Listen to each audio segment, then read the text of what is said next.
झारखंड की राजनीति में वो वक्त आ चला है जब सभी पार्टियां, सभी नेता कुछ न कुछ नया दांव-पेच खेलते नजर आएंगे। और क्योंकि सत्ता की जो कुर्सी है वो हर कोई हथियाना चाहते हैं। सत्ता की बागडोर हर कोई अपने हाथ लेना चाहते हैं। हर किसी को, राजनीतिक पार्टियों को सत्ता चाहिए, झारखंड में राज चाहिए। और इसी सिलसिले में बात करने के लिए आज मैं मौजूद हूं।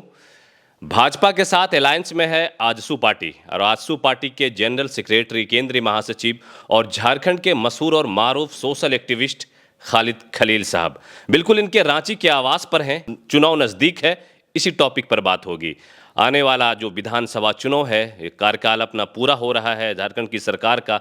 ये दिसंबर से पहले पहले चुनाव हो जाना है। झारखंड में नई सरकार की गठन हो जाएगी। खालिद खलील साहब, सबसे पहले तो वेलकम है आपका हमारे चैनल पे। और बहुत शुक्रिया। सवाल हमारे कुछ होंगे आपसे। आजसू पार्टी के केंद्रीय महासचिव और साथ ही साथ एक सोशल एक्टिविस्ट, आने वाले चुनाव में आपकी पार्टी का क्या रोल होने वाला है? आपकी पार्टी किस तरीके से प्लान कर रही है? आप अभी सत्ता से बेदखल हैं, आपके जिसके साथ अलायंस है बीजेपी के साथ, वो आप सत्ता से बेदखल हैं और हर कोई चाहता है कि हम सत्ता पे काबिज हो। आपकी पार्टी का भी ये प्लान होगा कि जितनी सीट आपको गठबंधन में मिलती है बीजेपी के साथ, उतनी सीटों पर भी आप जीत दर्ज करना चाहेंगे। किस प्लान के तहत 2024 के इस विधानसभा चुनाव की तैयारी कर रही है आजसू पार्टी? ये हमारा सवाल है। देखिए, कोई भी चुनाव मैनिफेस्टो पर ही लड़ा जाता है और अगर आप 19 का चुनाव देखेंगे तो 19 में जब मान सम्मान की बात होती है और सबके अपने अपने मैनिफेस्टो होते हैं पार्टी के, और जो अलायंस है वो एक अलग चैप्टर है। फर्स्ट ऑफ ऑल जो है, कोई भी पार्टी अपने मैनिफेस्टो पर अपने पूरा अपना जो है आगे का भविष्य कैसे चलेगा, क्या उसका विचारधारा है, वो जानना बहुत ज़रूरी है। मेरा अलायंस है तो मैं विचारधारा, भाजपा के विचारधाराओं के साथ मेरी कोई सहमति ऐसा नहीं है। ये सबसे पहले बताना ज़रूरी है। क्योंकि मैं मैट्रिक सेक्शन से आता हूँ और मुझे बहुत सारे सवालात ऐसे होते हैं कि भारतीय जनता पार्टी के साथ तो नीतीश कुमार काफ़ी दिनों से हैं और आप देख रहे हैं, अगर आप सर्वे करेंगे तो बहुत हद तक मैट्रिक सेक्शन खुश है उनके कार्यकाल से, बल्कि राज्यसभा में भी उन्होंने भेजा मुसलमानों को। और बहुत सारी ऐसी बातें हैं जो आपको मैं बताऊंगा कभी विस्तार से कि ऐसा नहीं है। आप देख लीजिए, पूरे इंडिया के राजनीति में अगर आप देखेंगे तो कमोबेश, जहाँ तक कि ममता बनर्जी एक बहुत बड़ा चेहरा है, पूरे देश का चेहरा है, जिसको लोग सेकुलर का एक बहुत बड़ा दर्पण मानते हैं, उन्होंने भी भारतीय जनता पार्टी के अलायंस में सरकार में वो काम किया है। उसके अलावा अभी देखिए चंद्रबाबू नायडू, वो भी एक बहुत बड़ा सेकुलरिज्म के नाम पर उनको भी जाना जाता है, सेकुलर चेहरा है, वो भी आज भारतीय जनता पार्टी के साथ हैं। उसके बाद आपको बहुत सारा लंबा फहरिस्त है।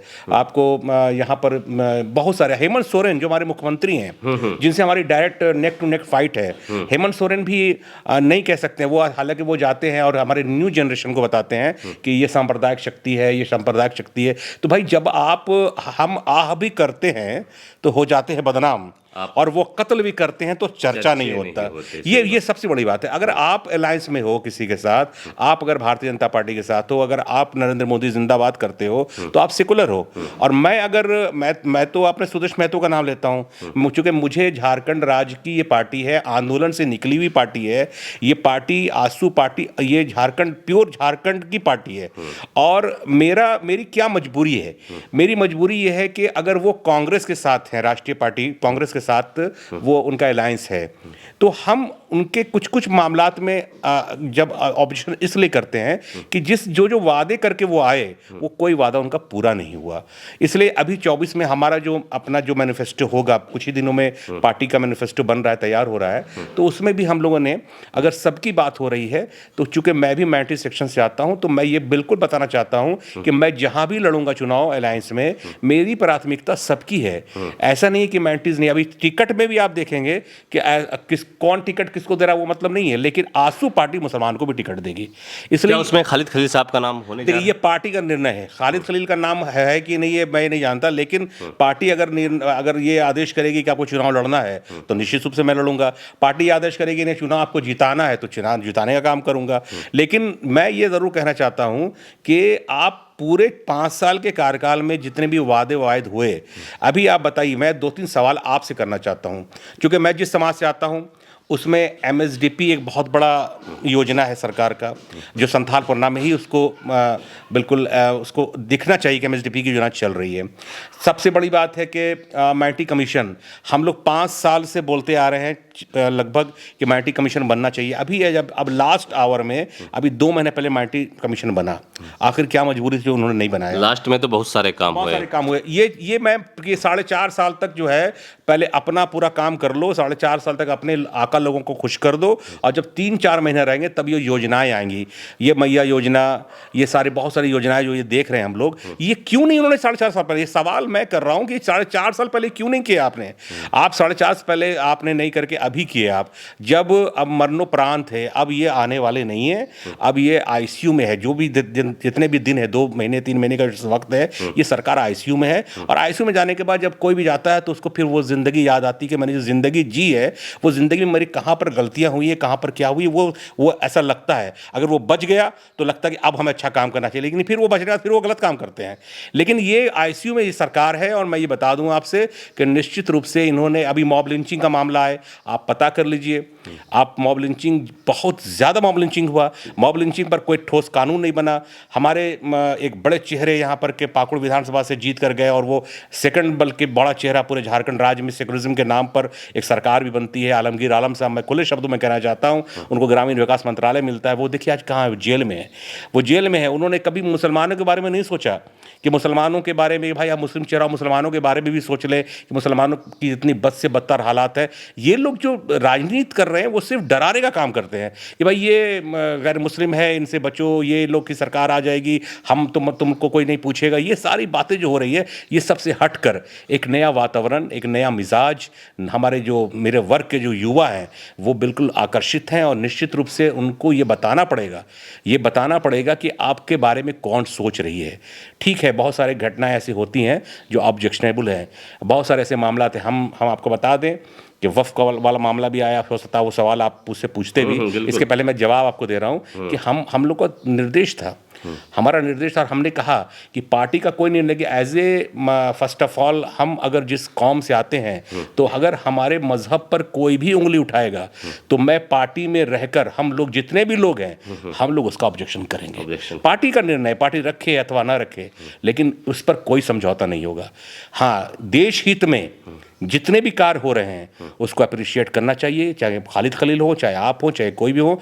देश के विरुद्ध अगर कोई काम हो रहा है, अगर कोई घुसपैठ है, तो निश्चित रूप से वो गलत है तो गलत है, उस पर हम कहाँ से हम लोग कोई भी वो करेंगे कि भाई वो सही है।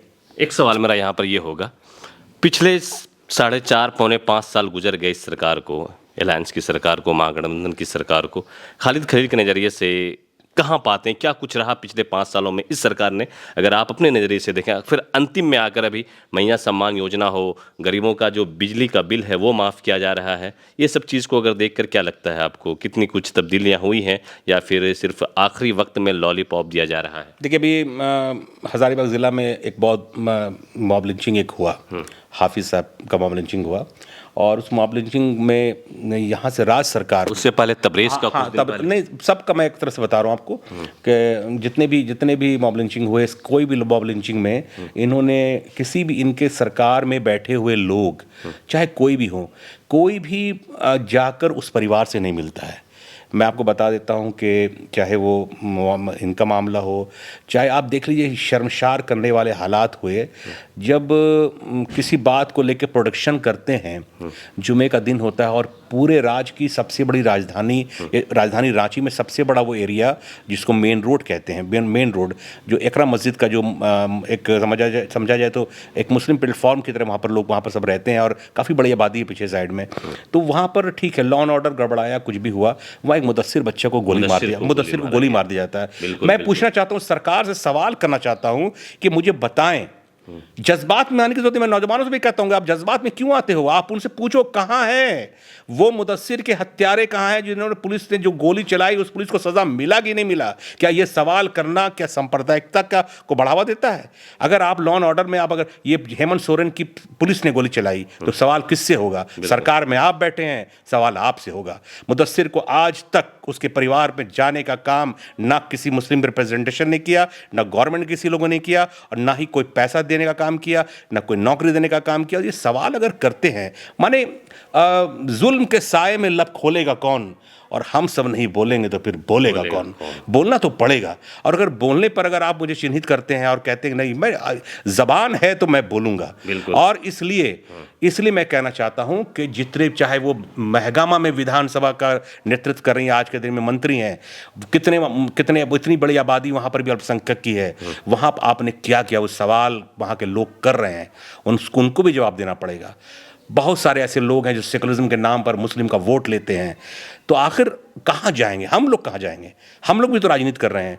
हम लोगों ने कहा नहीं, इसका विरोध करेंगे। जब विरोध करेंगे तो विपक्ष में बैठेंगे, और विपक्ष में बैठेंगे तो मैं भाजपा में भी जा सकता था, मैं जदयू में भी जा सकता था, लेकिन मैंने झारखंड की पार्टी आजसू को चॉइस किया और आजसू में हूँ। और मैं निश्चित रूप से कह देता हूँ, हमारे जो सुप्रीमो सुदेश महतो जी हैं, एक बयान भी आप मुस्लिम विरोधी आप दिखा देंगे तो मैं राजनीति छोड़ दूंगा।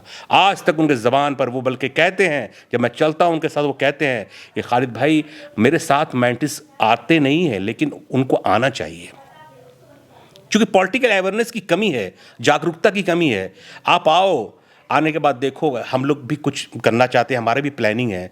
अगर आखिर ये सरकार में बैठे लोग अगर कुछ गलत करेंगे तो कहाँ जाएंगे हम लोग? हम लोग नहीं, मैंने हम जो ऑपोजिशन के लोग हैं, हम लोग बैठे हैं, लेकिन अगर कल को किसी मुस्लिम के साथ या किसी दलित के साथ या किसी आदिवासी के साथ, क्योंकि ये लोग आदिवासी और मुसलमान का वोट को बैंक बनाकर जानते, ये लोग वोट कहीं नहीं देंगे, ये देंगे तो हम इंडिया गठबंधन को ही देंगे। लेकिन इंडिया गठबंधन में बैठे हुए लोग अगर इनका शोषण करते हैं तो फिर वो किससे सवाल करेगा? उनको सवाल करना होगा हम जैसे लोगों से कि भाई आखिर मेरे साथ ऐसा हो रहा है, इसका जवाब क्या है? तो जवाब यही है कि सशक्त एक आने वाले दिनों में सरकार बनने जा रही है, और हम लोग का प्रयास रहेगा कि जो बचे हुए काम है उस काम को हम लोग करेंगे। रैपिड फायर 2-3 क्वेश्चन होंगे हमारे, आपको जवाब देना है। पिछले 5 साल का सरकार का कार्यकाल, 10 में से कितने नंबर देंगे आप? देखिए, उसमें नंबर की बात ही नहीं है, नंबर क्या देना है? काम से कितने संतुष्ट? काम से संतुष्ट है ही नहीं है, क्योंकि काम जो है, आप किसी ज़िला में जाइए, जितने भी ब्यूरोक्रेट्स हैं वो पब्लिक का काम कर नहीं रहे हैं, वो इशारा आका का सुनते हैं। आप बताइए कि आप छोटे से मामलात को लीजिए, आप अपने गांव में माने पंचायत से शुरू कीजिए और फिर स्टेट तक आइए, क्या कहीं पर भी ऐसा है जो बिना पैसा दिए लिए काम हो रहा है? क्योंकि सरकार कमज़ोर है। वो यहाँ पर पहले चढ़ावा दिया जाता है, पहले यहाँ चढ़ावा, जब जो चढ़ावा देकर जाएगा तो उसको पैसा चाहिए। और ये सबसे बड़ा यहाँ पर आपको रिमार्किंग क्या देना है, बहुत ईमानदार अफसर भी हैं, लेकिन वो सेंटिंग है, क्योंकि ईमानदारी जो है वो थोड़ा सा समय लगे, अभिशाप है। ईमानदार लोग हैं, बहुत से ब्यूरोक्रेट्स ईमानदार हैं, उनको सेंडिंग कर दिया गया है, लेकिन बहुत सारे ऐसे लोग हैं जो मैया सम्मान योजना, हर एक महिलाओं के खाते में 1000, सरकार की योजना, क्या लग रहा है आपको कि ये आखिरी वक्त में लोगों को? मैया योजना जो है ये आईवाश है, इसलिए कि मैया योजना, मैं तो यही कह रहा हूँ कि ये योजना का नाम चेंज किया गया। इसके पहले उनका जो मैनिफेस्टो, जो उन्होंने जो चुनाव लड़ा, झारखंड मुक्ति मोर्चा, इंडिया गठबंधन तो कॉमन प्रोग्राम उनका होगा, लेकिन जो झारखंड मुक्ति मोर्चा के जो पहले दिन का जो एजेंडा था कि भाई मैं ये करूँगा, जिसमें युवाओं को नौकरी की बात थी कि मैं 5 लाख युवाओं को नौकरी दूंगा, तो भाई नौकरी का तो सत्यानाश कर दिया इन्होंने, नौकरी तो दिया नहीं। मैया योजना, अभी सरकार कितने दिनों की सरकार मेहमान है बताइए आप तो उजागर मीडिया में काफ़ी अच्छा रिस्पांस है, पूरे ऑल ओवर झारखंड बिहार में नंबर 1 पर अभी सोशल मीडिया में आ रहा है इसका नाम। तो मैं ये कहता हूँ कि आप मुझे बताइए कि 3 महीने की सरकार में आप तरह तरह की योजनाएं ला रहे हैं। आपने जो 60 महीने का कमिटमेंट किया कि मैं 60 महीने के लिए हम यहाँ पर आए हैं, 57 महीना आपने नहीं किया गया। इस सवाल है 57 महीने तक आपने क्यों नहीं दिया? आप तरह तरह का सत्ता पाने के लिए भत्ता, सत्ता के लिए भत्ता, ये काम कर रहे हैं वो। तो ठीक है, थोड़ी देर के लिए आप आवाज़ कर रहे हैं, लेकिन हम लोग भी, हमारा जो फौज है, हमारे जो लोग हैं, वो सच्चाई के प्रतीक है। सच्चाई की बात हम करेंगे। अगर हम में दाग होगा तो लोग रिजेक्ट करेंगे, और हम अगर साफ सुथरा होंगे तो हमें सेलेक्ट करेंगे। युवाओं की बात आप हो रही है, तो युवा बेरोजगार, झारखंड में लोगों की तादाद बढ़ गई है और युवाओं का आक्रोश भी है। लोग सोशल मीडिया के माध्यम से सरकार को जहां जहां मौका मिलता है घेरने का काम करते हैं।